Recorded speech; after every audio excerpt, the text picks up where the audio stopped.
that they would then mark in a voting booth with the old ovals, darkening the ovals, and then this paper ballot would then be scanned and tabulated by the DS200, which is a precinct scanner. Every precinct would have a scanner. So that would be their first option. The other option that they would have is to be issued a ballot card, which would then be inserted into the Express Vote ballot marking device. The Express Vote ballot marking device, which I will be going through a quick demo for you, marks the ballot and is activated by the card. So that is the paper option. And once they get through, they print the card and it is then ejected out of the ballot marking device with all their selections and is barcoded. This card then is tabulated through the DS200 scanner.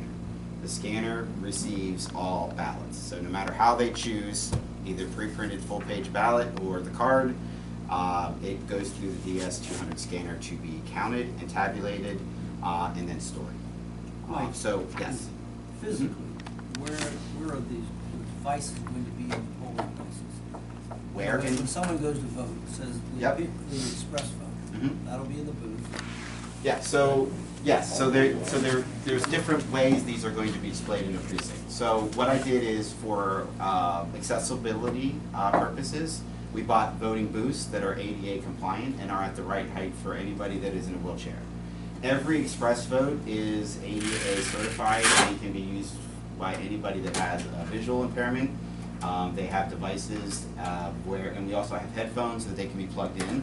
So every place will have that booth and these will be in it. Some places only have, some precincts only have one ballot marking device, some have up to 3.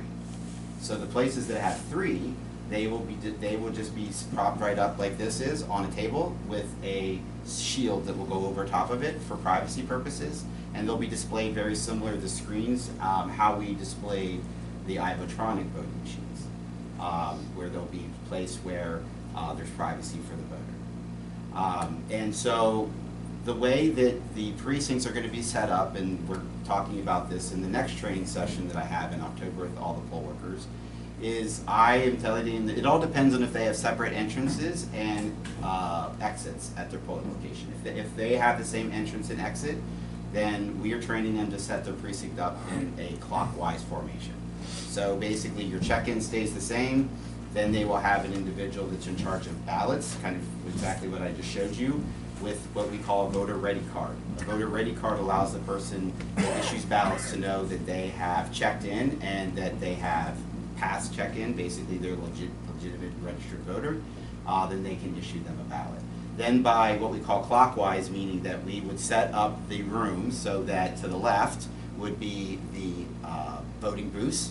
So we'll have voting booths for people that are going to be just using paper, and then we'll have these. So they'll be to the left and then coming around, and as you go around the clock or around the room to the right, the last thing that'll be displayed will be the DS200 scanner, which is actually on a rolling bin, and will be the center, kind of the center of where everybody goes.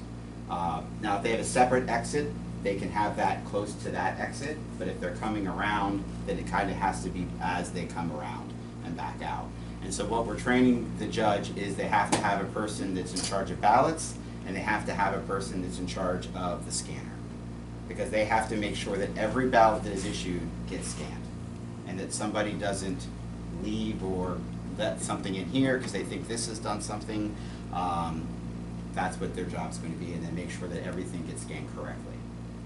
There's a whole procedure, and if there's issues and things like that.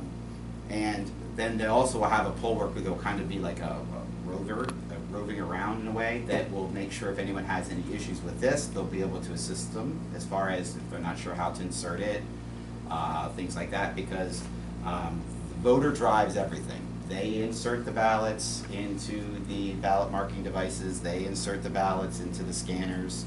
The poll workers are there just to assist them and show them how to do it. Thank you. Can I ask you one follow-up question? Yes. What if you have someone who says, I want to do the express vote, gets it started and realizes this is turning out to be a disaster for me, I'm not understanding, or I'm not, can they then switch, or once you pick, you're done? questions. It's a very good question. There is the ability to stop a session and get out of it and switch, yes. So they'd have to void. We would have to spoil the ballot, Okay. yes. So there's different ways to do that. There is a way to eject it out of here. And your poll workers are trained about how to Yes, handle something they'll like know that. how to do that. I think that will be very much the exception to the rule, but I think most likely what will happen is, and I'll show it to you, is if they get all the way through and they print and then they verify, then that's when they may realize they voted for somebody they didn't want to when it's actually printed. Mm-hmm. And then they would have to spoil that and start again. Okay. Same thing is gonna happen on a paper ballot. If somebody overvotes because they did not read or follow the instructions that I took great lengths to put on the ballot, it's very possible that they will have to spoil this and get a new ballot. And there's very much detailed procedures on that that we're gonna be given to poll workers. How would they know? So assuming it's a situation like school board where you Mhm. can vote for more than one, and assuming it's vote for two, Mhm. and they end up voting for three. Yep. They'll all vote for 5, so they'd have to vote for 6. Okay. But yes, so the scanner's gonna stop it. So that's So one, that's kind of where I'm they getting would here. learn that they Yes. would have made a mistake and that they would Right. have to do something. Which I'm trying, so I have it listed here because I wanted to get your approval on how I did set it up, but that's perfect segue because one of the things that we are allowing is undervotes.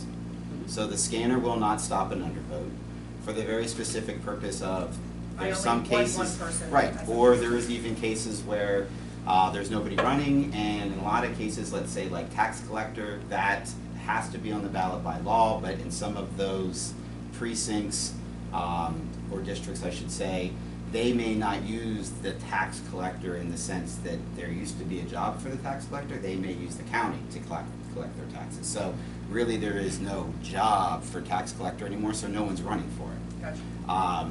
And so that would be an undervote. So we allow those, and absolutely, same as you said, some opponents will actually run their campaign to only vote for one if they could vote for 2, just to try to ensure that they get in. So yes, so we're allowing undervotes on both the express vote and the DS200. We are stopping all overvotes though. Overvotes would be that this will automatically not let you overvote if it's a vote for 1. If you make a selection, I'll show you here in a minute, it automatically changes it. If it's a vote for 2 or more, it will display if you try to vote for more than that, what you'll have to do. The DS200, the scanner will stop them all if it's a pre-printed paper ballot and you overvote on it. It will stop it and it'll bring up a message that will actually tell you overvoted and what contest you overvoted in. We will have a poll worker, like I said, stationed there. They'll be able to see those messages and help the person with what they'll have to do next. And basically, we're taking them out of the line, letting them know what they need to do and how they would have to fix it. Perfect. Yep. Would they then be, that ballot, the paper ballot would be voided and then they'd start over? Yep, so it's called I mean, spoiled. you can't erase it or anything? No, not, That's what I thought. there's only certain things they would be able to fix, and overvote is not one of them. They would have to spoil and get a new ballot. Yes, and there could be cases where they can switch, because it just has to be a spoiled ballot for a new ballot. So if someone's having issues with a paper ballot, they can then switch to a ballot marking device if that's easier for them. It just means that if they were issued this, we would spoil this and then give them another ballot. It just has to be a ballot for a ballot, but it can be different kinds. Okay? If I may, Yep. do the spoiled ballots get put into a different container than the voted ballots? Absolutely. Or they come in? So they Okay. never go to the scanner. So if they're spoiled, they leave that scanner area, they go Mhm. back to the person with the ballot, where the ballots are. They actually have an envelope. Procedure-wise, we're going to write spoiled right on top of, over top of the ballot, and they're gonna go right into that envelope. And then we're gonna track how many spoiled ballots we have. And then one of the things that we're gonna do with the scanner is at the top, it shows how many ballots have been cast. That should match the numbered list of voters. So the number of people that actually checked in, those should On the always match. DS200 In the it shows that, DS200, right, yeah, I'm okay. pointing to this, that's Right. not the 200, but yeah, it's Okay. displayed on the Makes screen. sense. Thank you. Yep. Did you have a question? He answered it in the second part, because I wondered what distinguished, after the fact, a spoiled ballot from a regular ballot, to make sure that it didn't get mixed back in. Yep, nope, it goes right, it gets written on, and then it goes right into the spoiled envelope. All right. Yep. Please proceed. Yep, so then the last thing I did wanted to mention is we are going to allow what we call blank ballots. So a person could technically check in and they could be issued a paper ballot. It's not really gonna work for this. And they could not vote on it at all. And they could just insert it and it'll come up and say, hey, you have a blank ballot. Would you like it returned to you and actually vote on it, or would you like to cast a blank ballot? They can cast a blank ballot. We will allow it, and whatever the person's reasoning would be, I don't know. But it's an option, and we said yes because it doesn't affect, they checked in, we have a ballot, we're good. So what I would like the board to do is to approve the procedures that I just talked about as far as overvotes, undervotes, blank ballots, and the procedure we're using for pre-printed express vote ballots and spoiled. I'll move to approve. I'll second. And then I have a question. Mike, all that you just described to us, Mhm. is this written somewhere? Yes, so we have a. So we're going, in essence, the board will be approving whatever. The written Yes, policy. Written the written policy policy, that- yes. So we don't we have have it that, but written as basically to like a poll worker, exactly how they'll do it. And that's what I would use as our official policy of how we're handling things And for the board to approve. I And I would can like- email I would you like those. to- Yes, please. So I'd like that to have so because there's two separate things. There's like the procedural wise of the ballots and how they all move, and then there's the procedures on how to open and close the individual voting equipment. I separated them. It was easier. Any other questions? All in favor? Aye. Okay. All right. So the second thing would be the approval of the accessible ballot. So I did give you copies, and I apologize. The vendor knows my very much disappointment with the way this is having to be printed. It is a very long and manual process that I already talked numerous times with them about. I talked to them again this morning about it. It is something that they need to fix, and they know it's going to be on their next updates to their system. But basically, it's a snip and print screen of every screen for every ballot for every language. So 62 times 2 times up to 27 pages. So right now we have about 20 of the 62 precincts done in English and 2 of the 62 in Spanish. But we will have sample and specimen ballots for everyone on the website for the accessible device as soon as we can get through and get those all for you. So I did try to give you at least a sample of all the different school boards, races. Obviously the county races stayed the same. But what I would like to do is just kind of give you a brief demonstration. I don't know if you want me to do the demonstration first before you vote, or if you wanted to vote, or how you wanted to handle that. But You should give us the demonstration. okay. first. All right. So this is the express vote. This is what we also call the ballot marking device. I can turn that a little bit more. Sure. I just might have to have, I made a little issue getting the ballot in, but I'll figure it out. So, what we are going to do is. Could you crawl under and then just stand in the middle here? What's that? Yeah. Could you I crawl was gonna say, the irony Just is jump this in is there. the accessible. This is the accessible Right. machine, but for you can read, so you can see it. So, well, that's actually good because you can't see it because of the way that it's set up. It's supposed to be just for the voter, not for multiple people. Correct. We will be marking the accessible ballot with the straight party. I think I did email you that, so that basically tells people that they are not required to use the straight party option.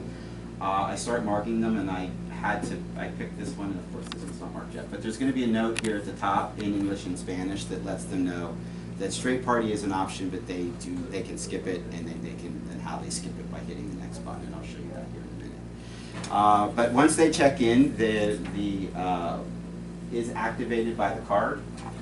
So I'm going to use 2 hands. Let's see if I can get this in. Yep. So the card goes right in, and basically that will become the ballot. The voter will have the choice. Thought I brought one with me. Might have fallen. No, I guess I didn't. They'll have the choice to either use, obviously, their finger, or we will have stylus pens available. So you'll notice first here at the top, it does say what the precinct is. I was not able to get that printed. Another thing the vendor needs to work at on the printouts. but it does show the precinct name here at the top. It also shows what municipal election it is and what the county is and the date. So the very first screen will give them the option to do English or Spanish. I'm going to choose English. And then this is the straight party that we were talking about. Now on the paper ballots, we were able to get it printed that it has that verbiage right on the paper ballot. You can chalk it up to being the first time we did this, but whenever I put it here, I thought it automatically would flow here. And guess what? The way I did it here doesn't. So in the future, we will have it right on the screen. That's why we had to post the sign. That basically says it's an option. So here would be the option for someone to choose straight party. I'm just going to hit next, which then goes right into our ballot. So the difference between the iVotronics and the ballot marking devices, besides the paper aspect, is that every contest is shown individually. So this is now for the judge of the Superior Court. You'll see all the different candidates listed on there. And we can make this screen, make sure it shows all candidates on that screen so they don't ever have to like up or down. I know that's always an issue for those that end up being on the bottom because they feel like their name's not seen. It will, and you might be able to see it on this one with one of the school board races. One of the options is there's a zoom button that allows the voter to have that made larger. One of the things I should have mentioned is at all times this is actually speaking the ballot. We aren't hearing it because it's not, we don't have anything plugged in here. If actually plugged in the speaker, we could hear it. We have the headphones that anybody with the needs to be able to listen to it can plug that in and listen to the ballot at all times. And I think I did mention earlier that they all have this on the side to allow them to navigate into this. We don't have this for all the voters. This really should only be used for those that need it. Otherwise, it's going to be stationed right here on the side and Velcroed right on there. For everybody else that doesn't need the accessibility, they can just use their finger or, like I said, the stylus pen. They hit the zoom button if they wanted to go back to normal. Contrast for those that have issues seeing with the different color, we can do black and white. There is your exit button that allows you to exit. That's out if they change their mind. So basically what I did is I hit the exit button. Let's say somebody decides this is not the way they want to vote, they can exit it right back out. It is blank. They would have to alert the poll worker that they did it because we are going to have to do something to fix this because it's still kind of in that session, and then they can spoil this. This will allow me to put it right back in though, so if somebody accidentally hits it, the poll worker can help them put that back in. Mike, on election day. Yep. Would that paper ballot, the card that you just inserted, would that have any markings at all? No. Coatings? Nope. So it's totally blank? Totally blank, yes. Reason for that is we can pre-do them, pre-set them up, but what happens is it becomes an expense to the county if you do that, because if you don't use them, you have to waste them. One of the things we liked about this is if we have these as blank, we can reuse them if we don't use them, we can reuse them in future elections. It's very possible eventually though, we're gonna have to pre-set these if and when they give us the risk limited audit information, we may have to number these. If that That's what I occurs, thought, at least some control number. then we will have to pre-print those. But at this point, that is not in the law, and so we are going to do it the way it's set up, which is they're completely blank. Now, we do have security for these. Obviously, they will only be issued and then be controlled by the person at the ballot desk. They're kind And of obviously, if someone shows up and says, I have 2 cards to put in the Yeah, first of all, I don't know where they would get the cards, and then second of all, then, yeah, so they would have to be able to get through there to do that. And then they would have to be trying to insert 2 ballots, then we would have to be inserting 2 different, nothing's impossible, I don't like to say impossible, but very highly unlikely for someone to be able to do that. First, I'd like to know how they got the card, because that's not. Well, if 2 stuck together, I mean, it's possible. Yeah, but that would be more of a mistake than if somebody actually found them and used them. So then you just go through the screen and vote. Now this is a vote for 2 for commissioner, for judge of Superior Court. As you can see here, if I hit 3, that's telling me I voted for too many. That's an overvote. They would have to go back and then unselect and reselect any one that they would want. The green check and the highlight rules. Okay. commissioner vote for two. Here's a case where it's vote for one, so if you do select for controller, select that, but then decide you want to do a write-in, it will automatically bring up the write-in screen. The write-in is exactly the same as it was with the old machines, the Ivotronics, and then we do tell people to type in first and last name whenever they're doing a write-in. Might spell my own name wrong here. And then you'll see there where I had selected Mr. Metley, because it's a vote for one, it automatically went down to write-in, and then I am now running for controller. Same thing would be true for coroner, recorder of deeds.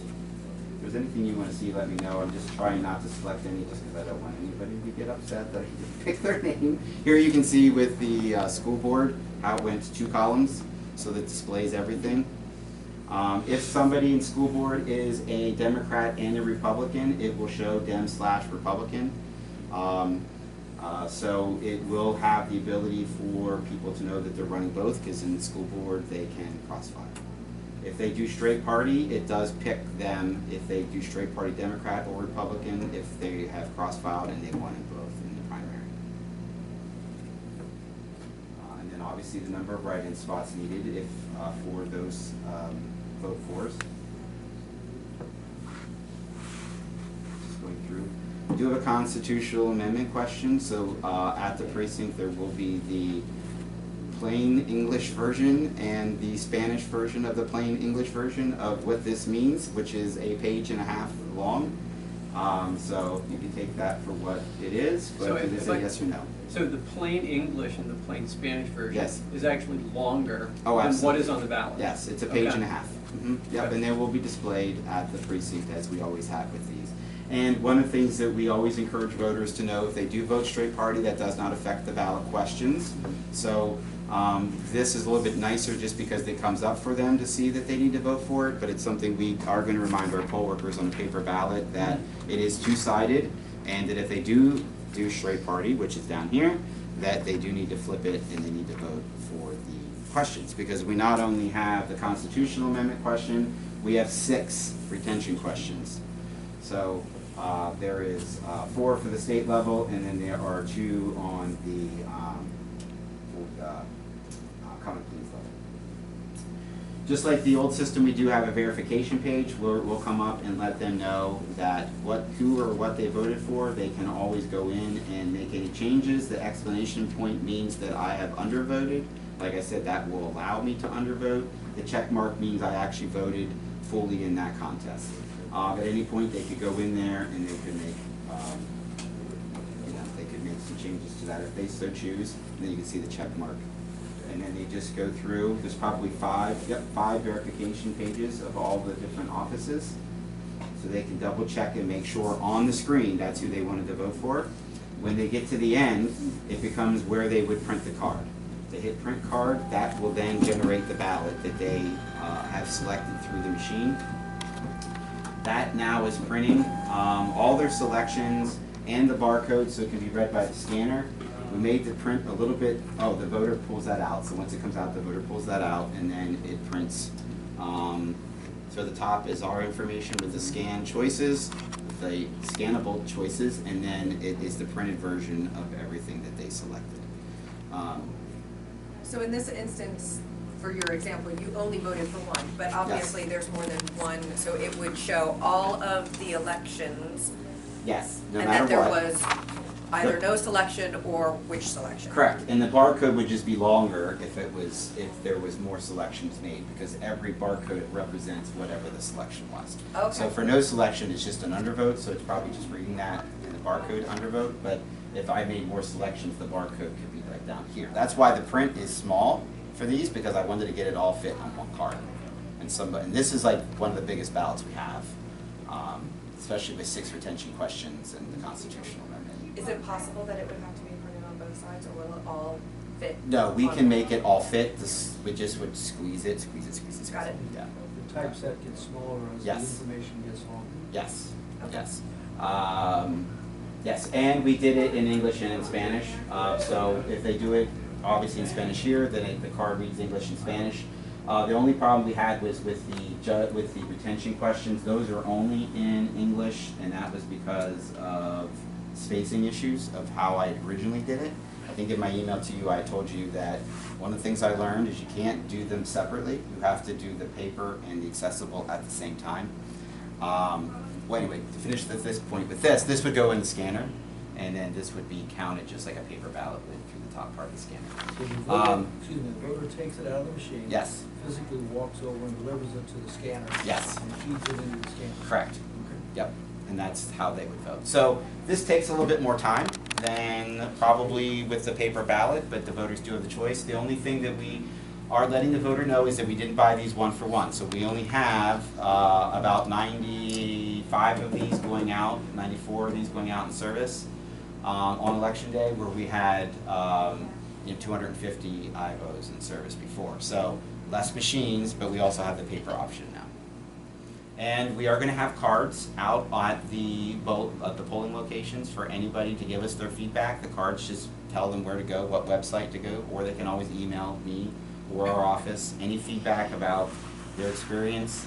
But the website that was set up has specific questions, just about wait times, where they voted, how they would rate their vote, their voting experience, things like that. But we're always open for feedback, because then we will obviously present that to the board for the next election on anything that we receive. Mike, how many precincts? 60. So there's 60 precincts, 62 ballot styles. 2 precincts have 2 different ballot styles. One in the 2nd Ward West, because they have a small little area that has a different school district. That's set up in the poll book. That will be pre-done in this for people that need to know that, and then the ballots are separate as well. So that was just a communication issue with the precinct. They're used to that though. They've had it that way for a while. The other is in Union Greenpoint, where they have Cold Spring, so a little town that doesn't really have a government, so that ballot's a little bit different. And I already talked to the judge about that, and she knows how that works as well, and that's also, they know those voters by when they check in on the poll book. And if you use the paper ballot, is there a particular pencil? Yep, so we provide black pens to all the precincts. So it's black or blue pen, it will accept either. We have blue pens for the poll books, just because it's easier for us to see when someone signs in blue than in black. Yep. I'm sure a blue pen will get over to the polling area and people will use a blue pen. It's fine, it takes both. We just ask people to use the pens we provide, don't bring their own, because if it does get to the scanner and it doesn't accept it, it could be because of the type of pen or whatever pencil that you're using. So you may not be able to use a felt tip. Yeah, well, I think it will. May or may not. I hear that it takes a lot of different things. We're just trying to just say use ours if you can. If it takes it, we'll be fine. The scanner will stop it. It won't be able to read it. I know some places have bought